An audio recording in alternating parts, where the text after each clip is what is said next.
Shall we go back a little bit positive? The boring stuff.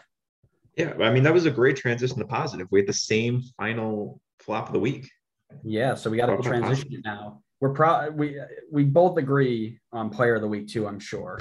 So we'll go to Yes. player of the week first.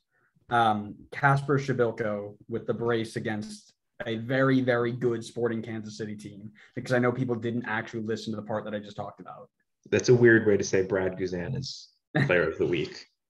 Keeping Atlanta in the game, getting them a point while a man down. I mean, Brad Guzan every day of the week.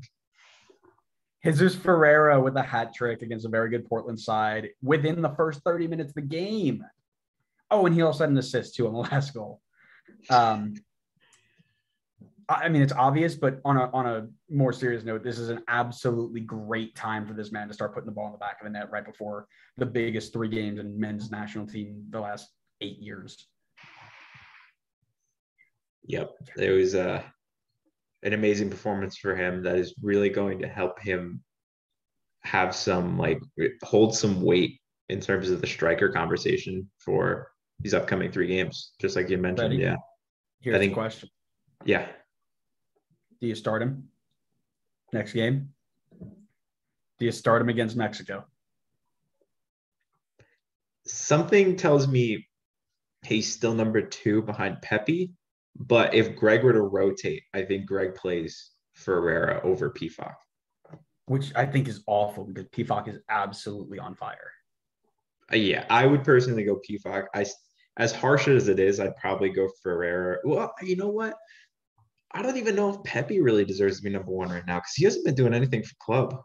No, he hasn't. But it goes back to our conversation on Monday about form versus familiarity, right?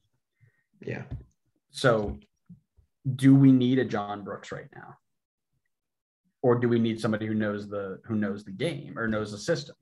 In the same breath, do we need a Jordan Pefok who's on fire but hasn't played in the men's national? He wasn't here last camp. They didn't call him in. So now you're expecting to pick up 2 months worth of improvement in a week. Yeah, I'd personally go PFOC, I think. However, I think Greg goes probably Pepe 1, and then I think Greg probably goes Ferreira 2.